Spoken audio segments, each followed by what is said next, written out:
Russian forces na Kyiv ki Lanbal Thugainaba Hotnari Maruoiba highway town amasung kunggang sing kudum chansan na damak Ukraine ki capital Kyiv ki awang nongchup amasung nongpoklom da Ukrainian forces ki defense line Thugainaba Russian lanmi sing na Hotnari haina ngarang Ukrainian authorities na phongdokre Kyiv tamna sangsalakwa Russian troops sing Ukrainian forces sing na thinglaga thamli Donetsk amasung Luhansk ta soknaba landa Ukrainian force na Russian attack mga ngakthokhi Maduda Russian teng ani infantry combat gari ama amasung car ama thugai ki haina Ukrainian armed forces ki general staff na Facebook ta thagalakhiba post ama da hai ki Kharkiv ta Topolonsky Kamyanska amasung Sukkamyanska khunggang singda lan thokli Ukraine gi kharom da armed forces na Kyiv ri Zaporozhye amasung Mykolaiv ngakthoknaba Hotnari amasung Black Sea mapan gi saruk kaya security amasung defense ki maruoiba infrastructure sing ngakthokduna thamli haina general staff na haiki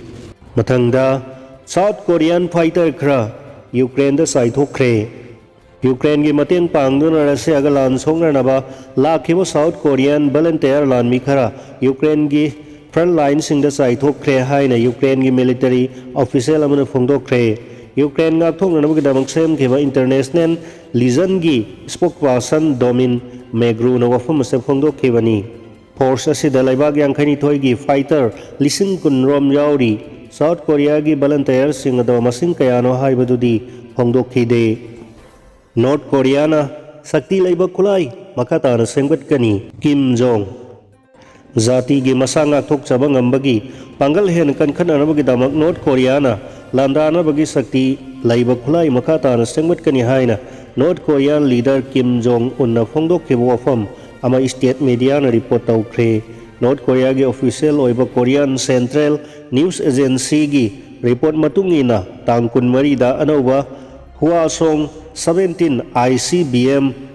mai pak na sanging tawkhraba matungda Kim na official amasung scientist singa first gi matamda wafam ase phongdokhi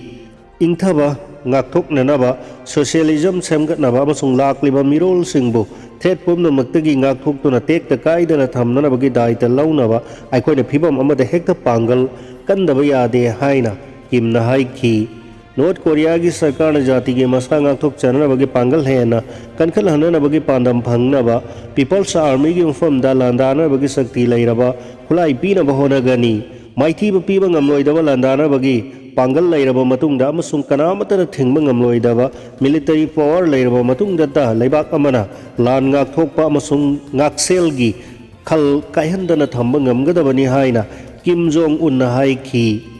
tangkun marida North Korea na mai pak na changing tawki hairiba ICBM ado South Korea amasung United States na di 2017 gi aroiba sarukta launch tawkhiba Hwasong 15 missile oigani haina singnari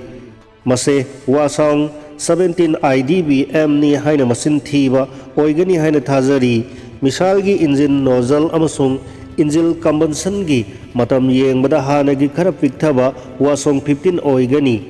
tangkun marigi sangyang adugi mamangda su North Korea na projectile ama launch taunaba honabada mai pakhide mado Hwasong 17 oigidra haina thajanari sahi asida North Korea na missile launch tauribase tarani thoirak sukre masina Korean Peninsula da soibadagi kuthongna rakadra haibagi akiba kaya lairi tangkun marigi sangyang adugi matungda South Korea na su kangphal samudra amasung atiyadagi missile kaya maram launch tauduna paukhum pikhi North Korea na sathariba thausil kaya se makhoigi mathakta thamjinba sanction lauthohananaba amasung US amasung alliance singda pressure pinanaba honabani haina thajari